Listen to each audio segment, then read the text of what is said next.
Hello and welcome to the Mysidian Legend podcast. My name is Alex Scott and I am joined each week by David. Say hello, David.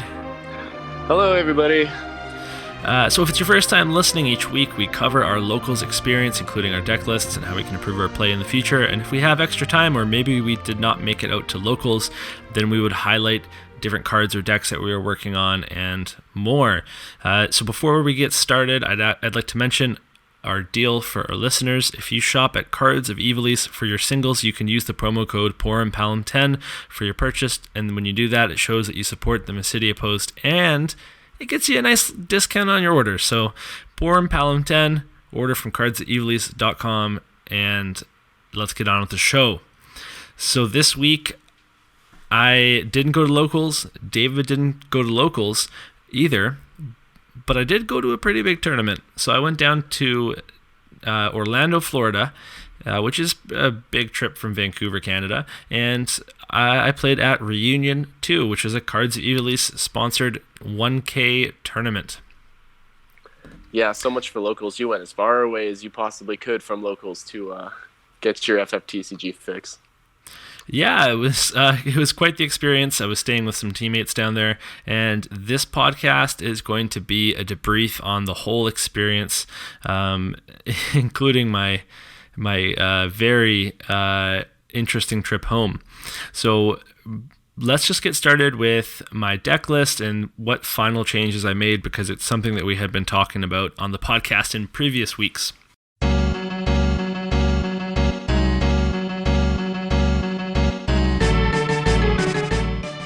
Okay, so David, why don't you catch up the listeners on what was like my biggest issue during testing? What was my Ice Earth deck having issues with?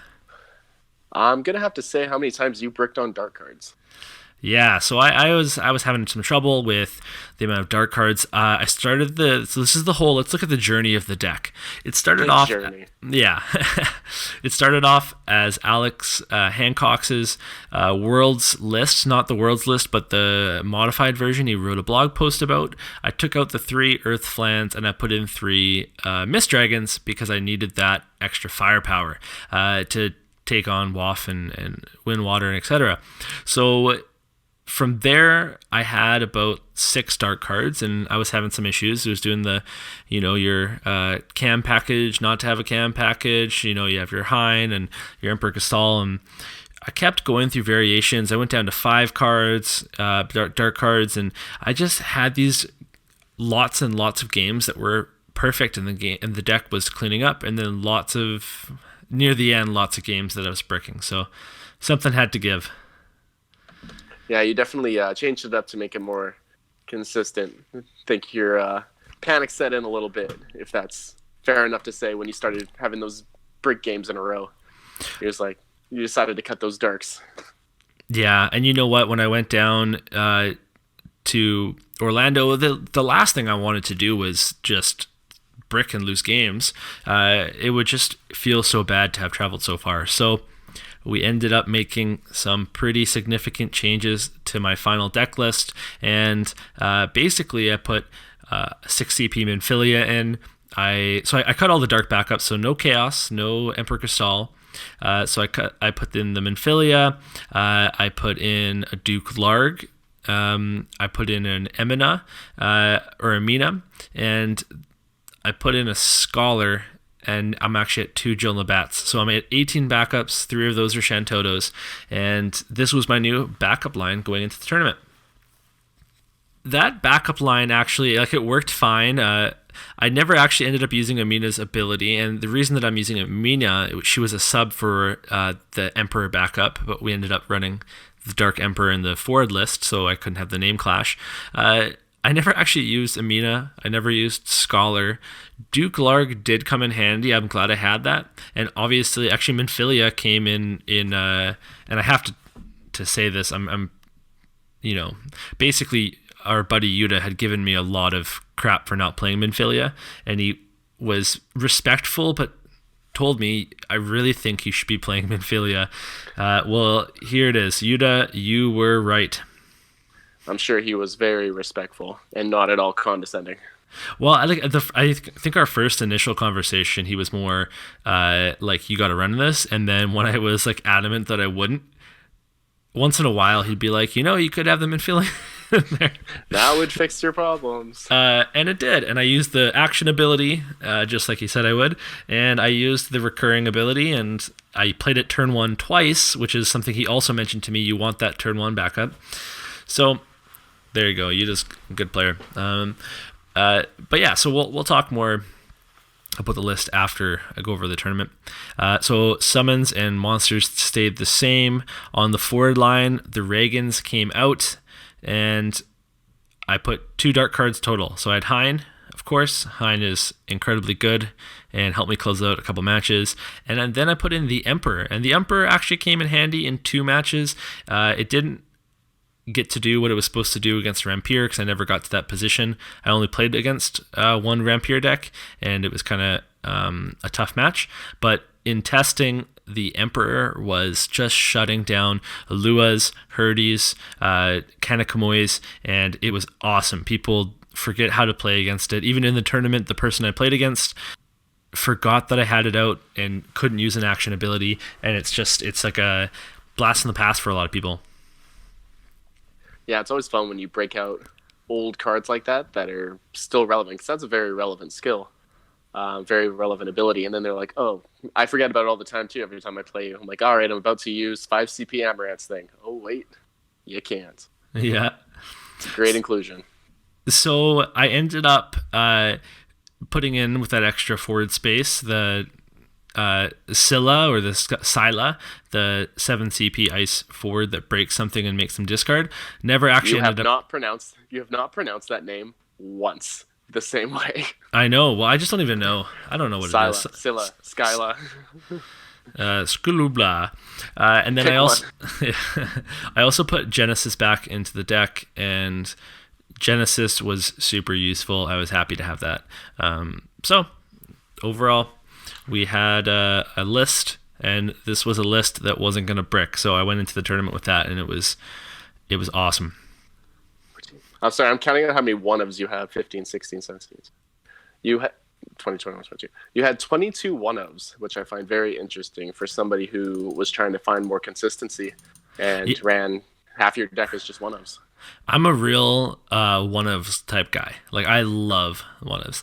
Now, if we look at this again, maybe we're cutting one of these one-off backups to put like an extra Ysael or an extra lock, and then maybe we're adding back a second Genesis, and maybe we cut the Capricious Reaper. Although I really like the Capricious Reaper, and it helped. It helped in multiple matches, and people again were like, good.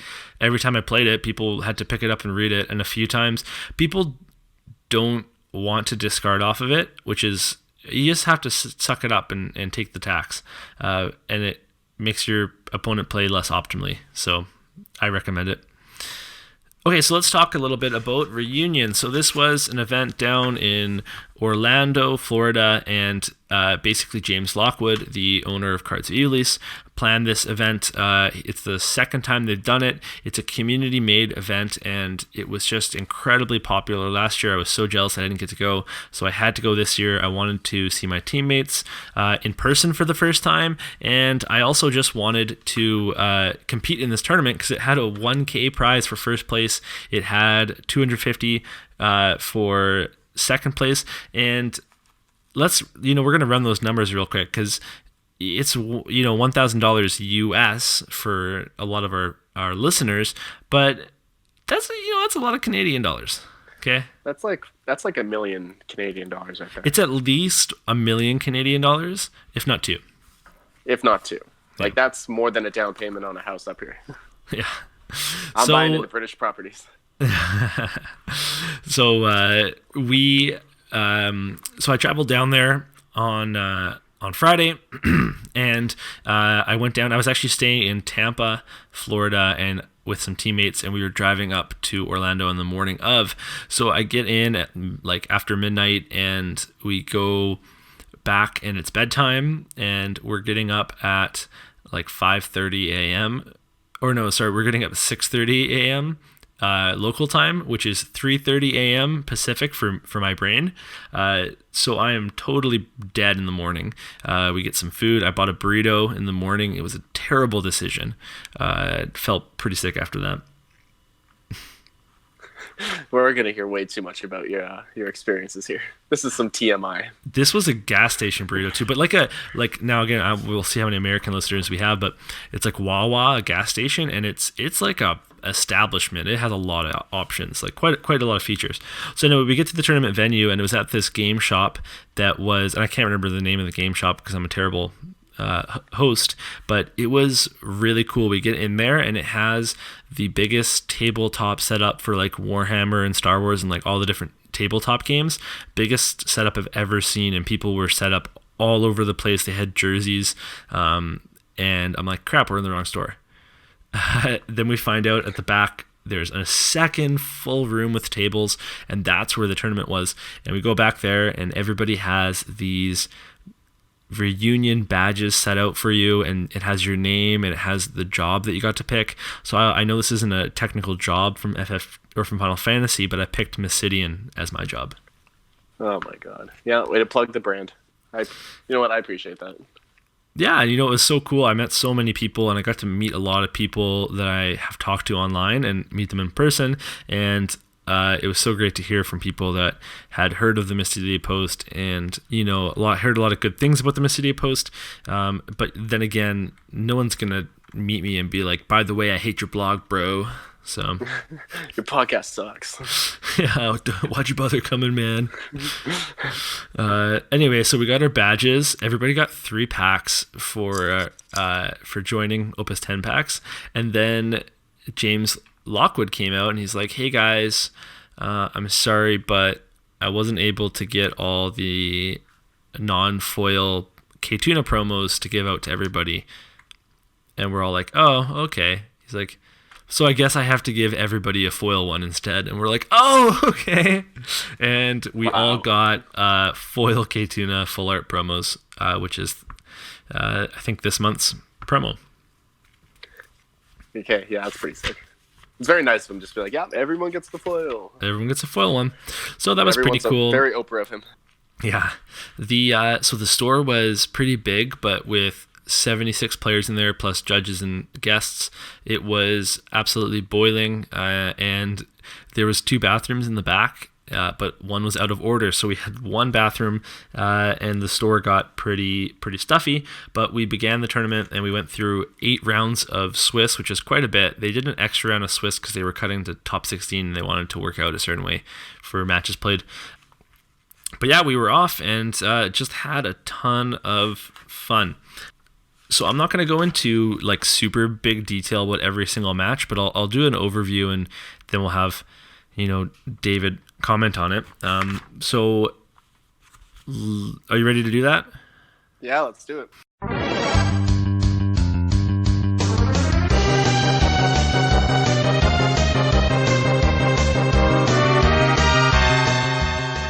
Round 1, and we'll have you predict if I won or lost this round.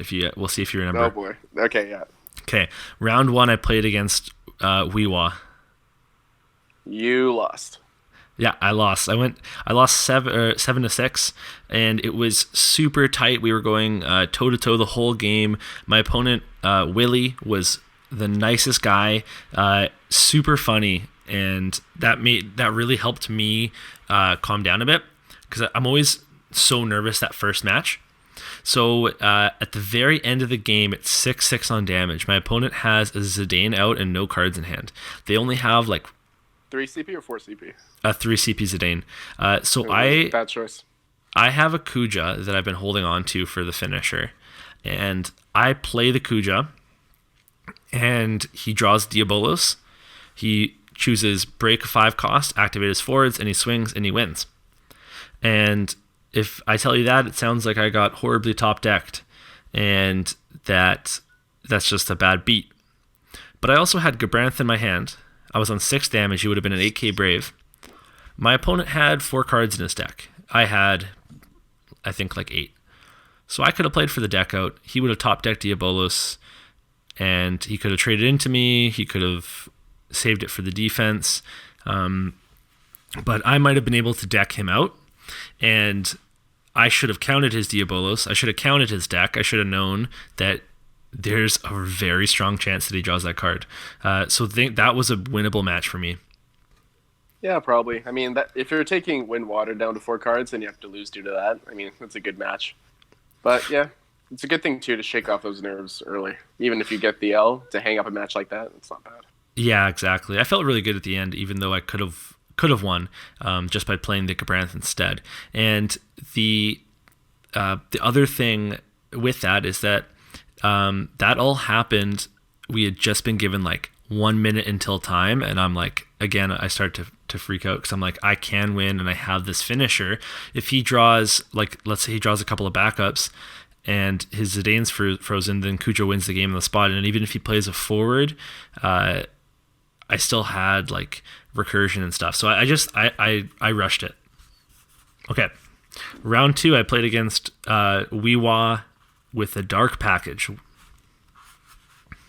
Weewa with a dark package. That means that they're not playing Citra, so they're not bringing back those summons. I feel like you got the W. I did. So my opponent had lots of dark cards at the beginning. It was kind of like playing a version of myself that did bring the dark stacked deck. He played a Chaos and then a Cam, and he grabbed a second Chaos off of the Cam. And I was just kind of like, I was like, why are you running 2 Chaos? He knew I had a Sephiroth, so that's why he grabbed the Chaos, because he's like, oh, now I have a good card to discard. But it was interesting to see that he was running 2 Chaos in the first place. Yeah, that's very interesting, and not in a good way. Yeah, and I actually just held on to my Sephiroth for a while. I said, you know what? Great, hang on to your dark cards. Your hand's going to be clogged. And I played other stuff. I set up my backline, I got forwards out, and then I hit him with Sephiroth Shadow Flare when I had kind of made him squirm around with his plays for a little bit. So ended up winning that one. It was good. 1-1. Okay. Round 3 was verse Waff. Verse Waff. Now, listeners, you have to understand that this is a deck that Alex was very anxious about and would not let me play anything I wanted to play when we were testing for this. So I'm going to say that all of our practice paid off and you got the W. That's right. And nice. I played against many decks against David, and I played against his Final Fantasy IX, but I asked for Waff more than any other deck because I wanted to get this matchup right. It's why the Mist Dragons were in there. Hey man, can you play Waff? Just play Waff. I'm just really worried about Waff. Can we play that? Yeah. Oh no, I certainly did ask for it. Now, I had a good setup in this game, and I had a huge Mist Dragon turn where I stopped a recursion and blanked a very full break zone. This was a Waff deck that had extra recursion. It had not everyone has Terra, but this one had a few things to recur, and I basically stalled and used a lot of removal to just shut down my opponent. At one point, they had to discard a Rain, and I played an Emperor, and then the Emperor shut down their Tama, and I played a Vayne at the same time, and all of a sudden they have to get rid of the Vayne and the Emperor because the Vayne is locking down I think it was a Cloud and also a Brandalis, and then the Emperor is locking down the recursion, and it was a really awkward situation for them. I had to hit 5 CP Cloud on the 6th damage in order for the game to like swing a bit, and then I had to close it out from there. So overall, it felt really good to get that one off my back. Yeah, no kidding. How panicked were you? How'd you feel after he plays his first card and you realized you were playing Waff? I actually felt really good, and that's something that I noticed this tournament, that overall I felt really positive every round, win or loss, and I was certainly nervous, but I went in before I went into the store, and actually in the morning too, before we left the house, I had a couple like little pep talks in my mind where I reminded myself what my goal was. Okay, I wanted to come top 16.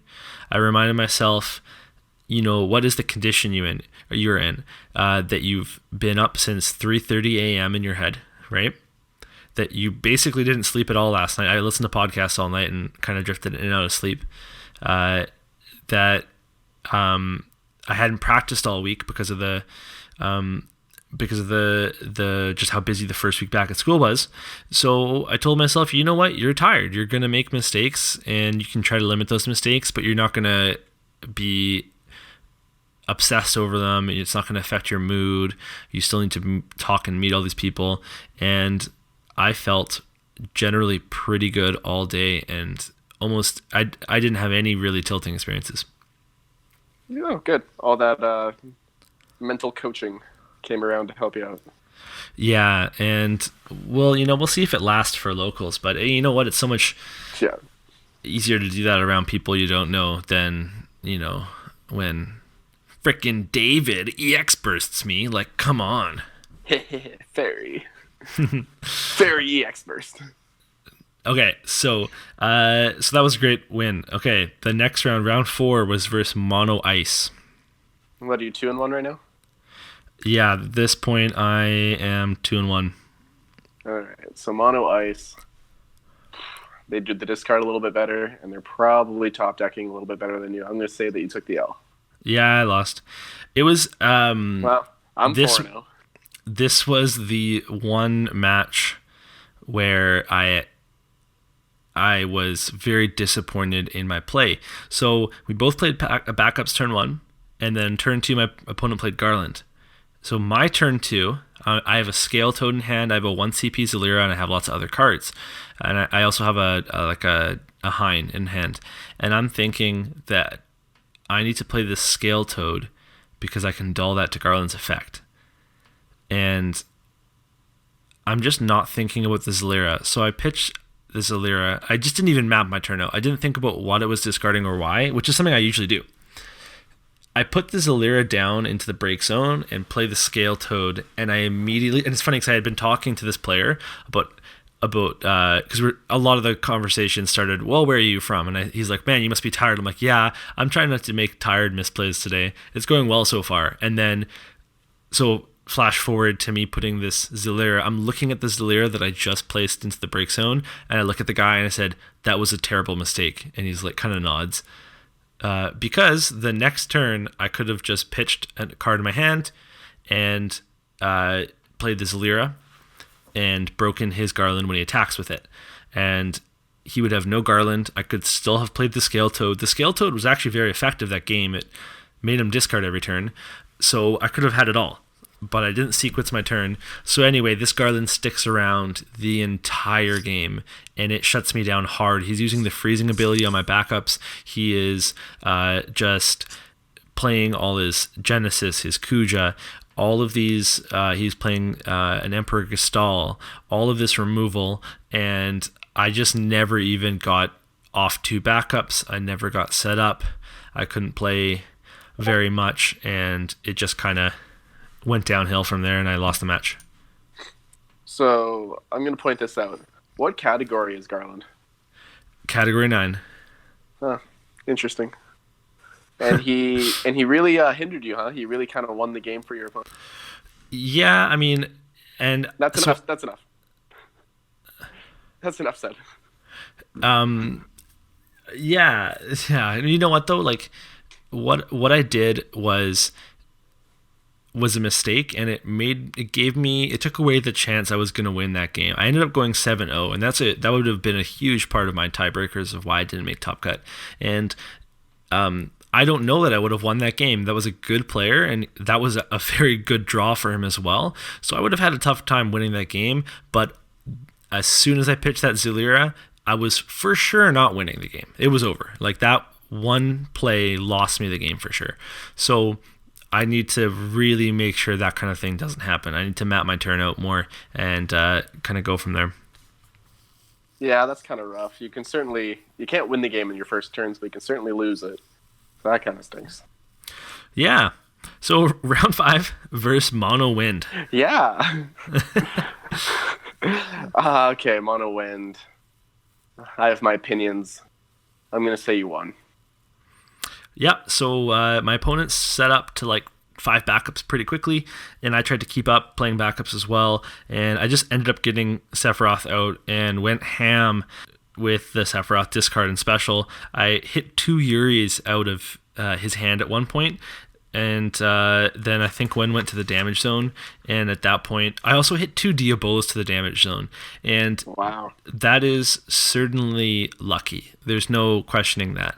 But at the same time, there was something I noticed this tournament, that I just took some early swings in multiple games, and I hit big hits on those swings, and I just thought like, well, that's why you swing, right? Like that's why you get in there. You can think, well, they're going to swing back at me, but at the same time, it's taken your chance to take those cards away. So overall, ended up closing out the game. It took a lot longer than I thought because he played a Maria and had developed quite a board, but I put in all that early damage and kept him down for a bit. That eventually he did the mono win thing of drawing into too many backups and not having enough defense. So that one was a big win for me. You kind of made me think of the Michael Scott quote. You miss 100% of the shots you don't take. Wayne Gretzky. You don't swing, you're not going to win. So swing. Exactly.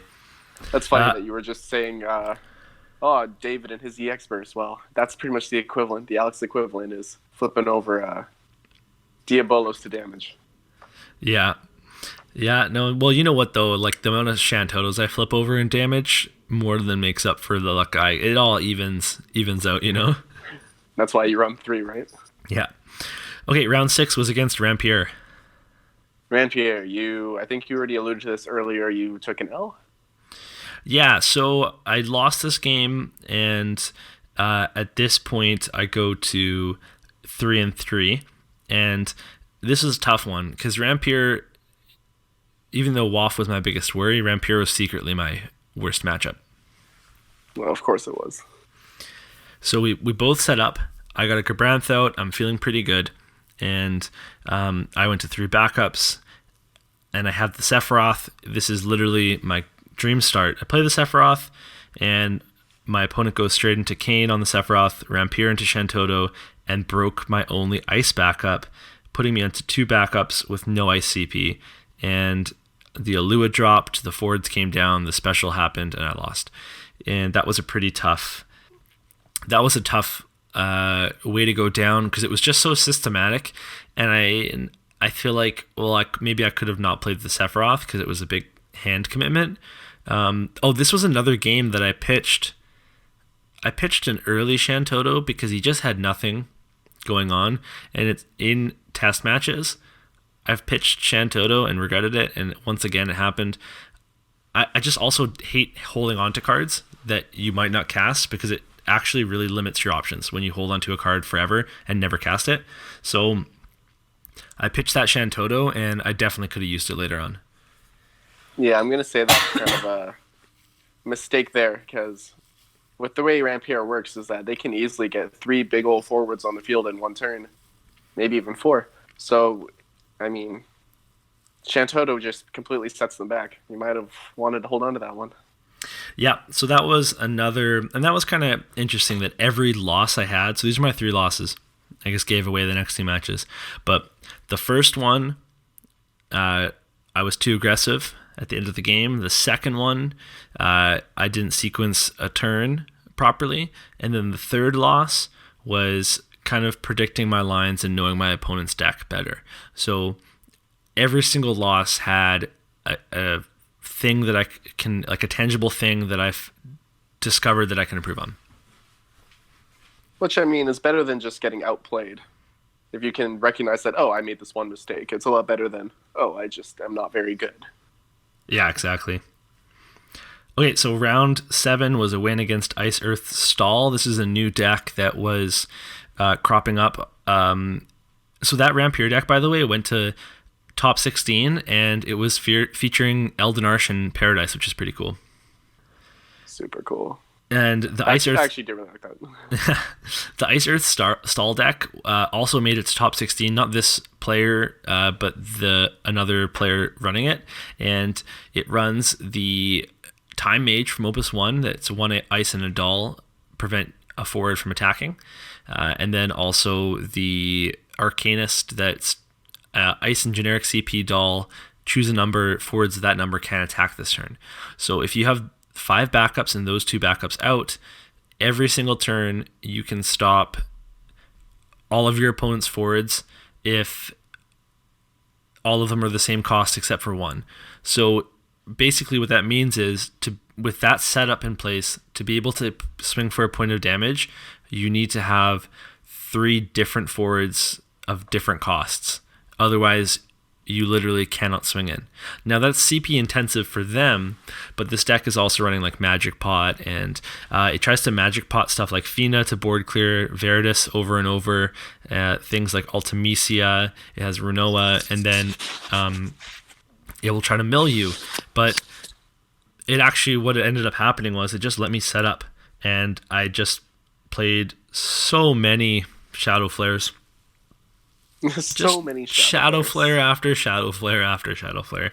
And this actually went on for a long time because, again, even though I was making my opponent discard, they were still able to prevent my forwards from attacking. I actually had a huge misplay. My opponent put their 1 card in their hand on the side of the mat, and I'm pretty much always ask how many cards are in someone's hand before I play a Sid Alstein, and I just didn't this time. I'm also always counting people's hand sizes in my head, and I just got into this state where I'm like, his hand's empty, and I play the Sid Alstein, and he's like, I have this card. I'm like, crap. So the Sid Alstein doesn't break a Veritas, and he was able to flicker that Veritas, which is bad.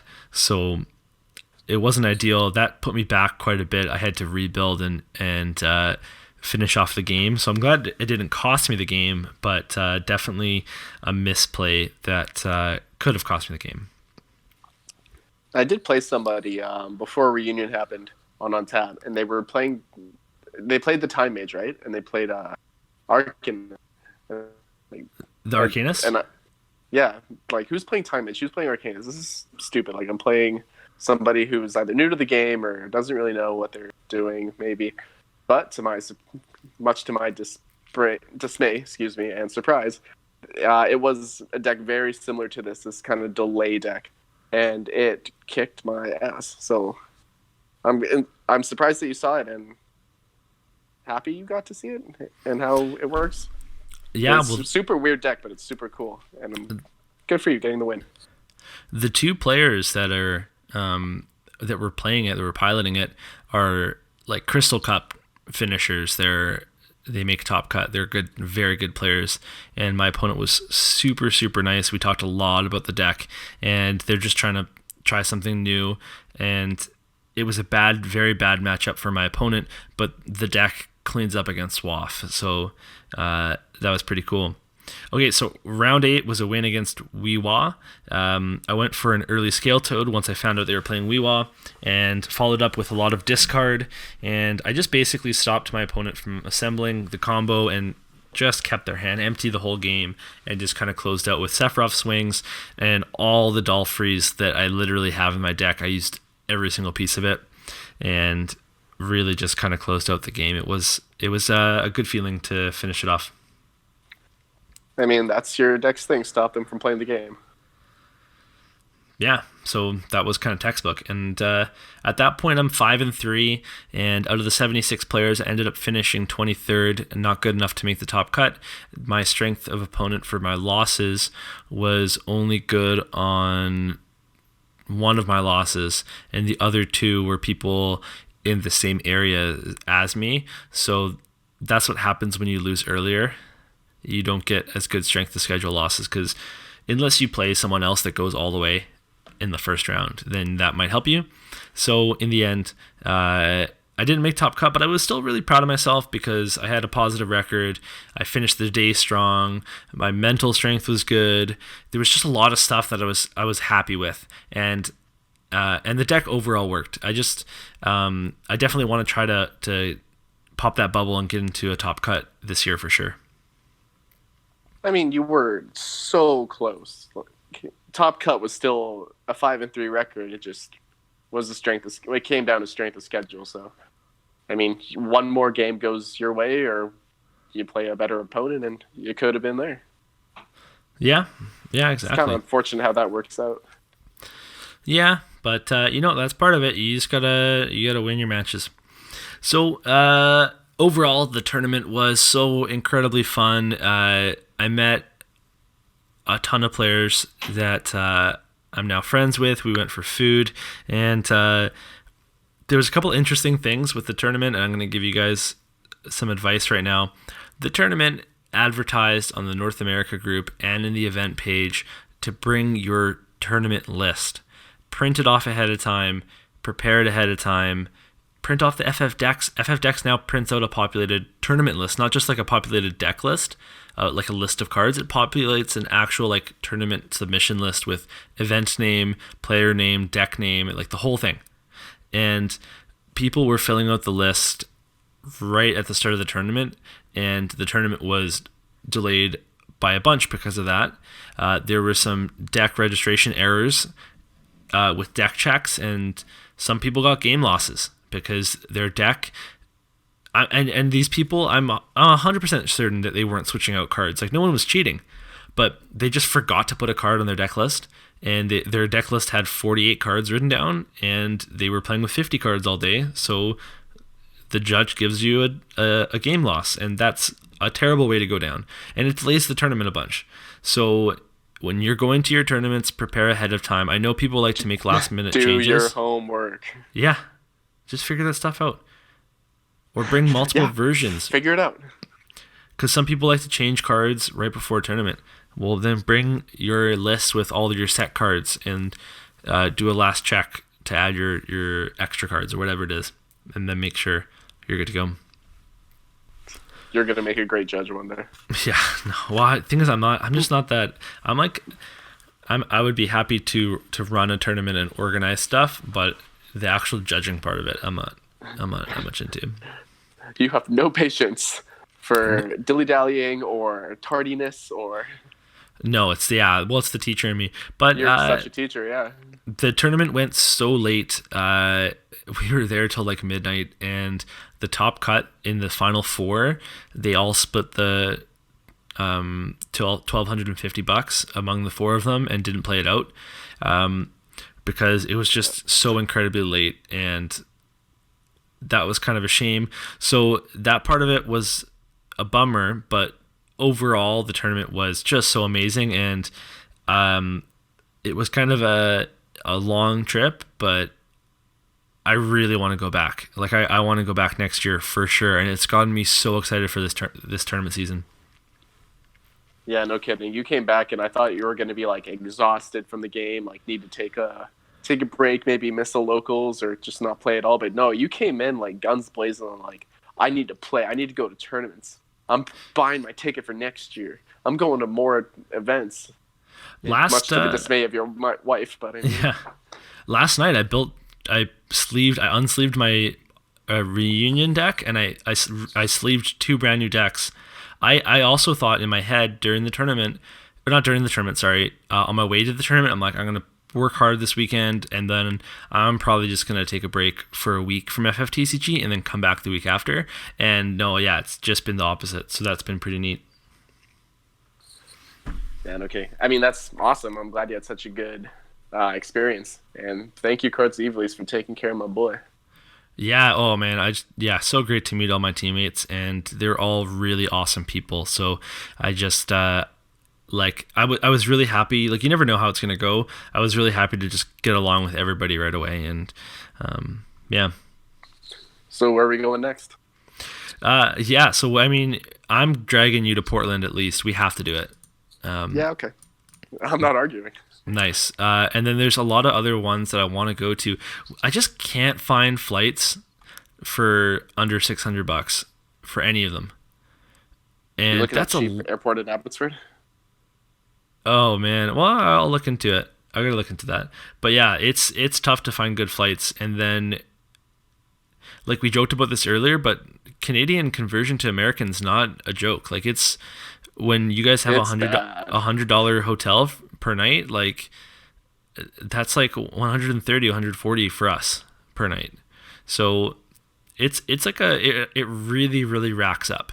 Like I bought this amazing $4 burger down for lunch during the tournament, but again that's like a $6-7 burger. So for me, so it adds up. Help us, we're poor. Yeah. Please So host us.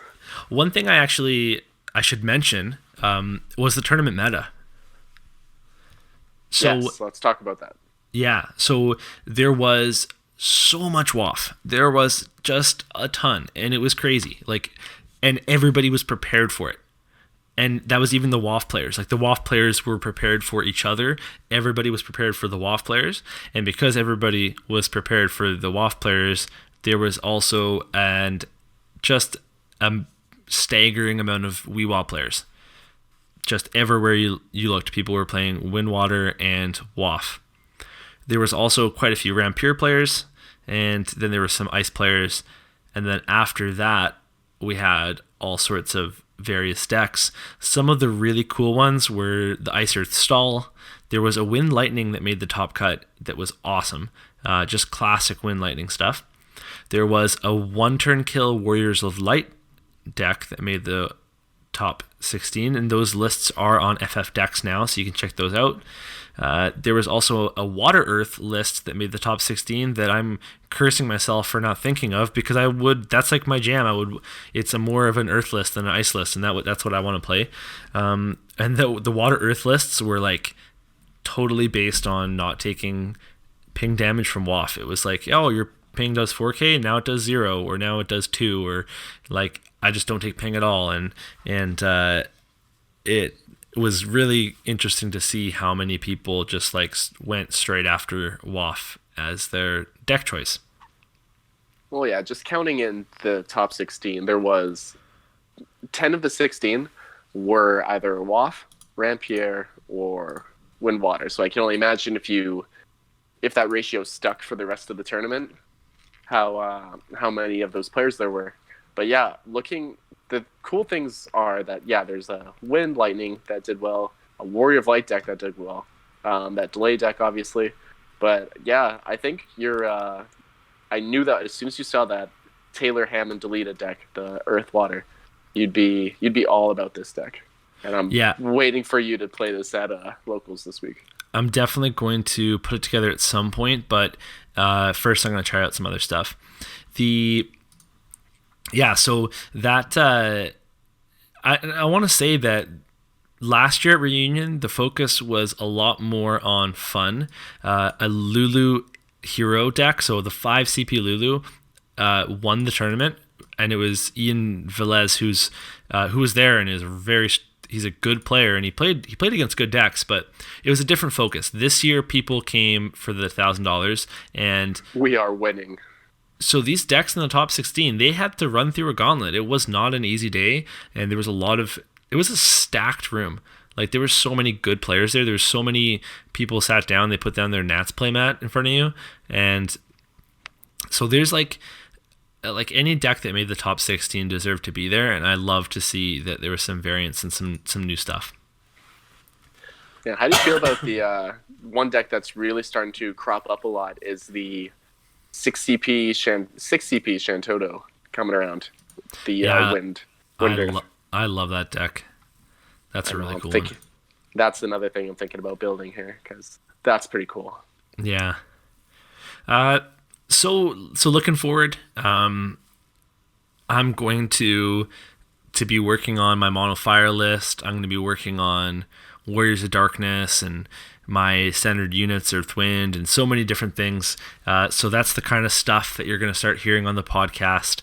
It's not going to be my Ice Earth every time. And then hopefully David will, try something new and be original.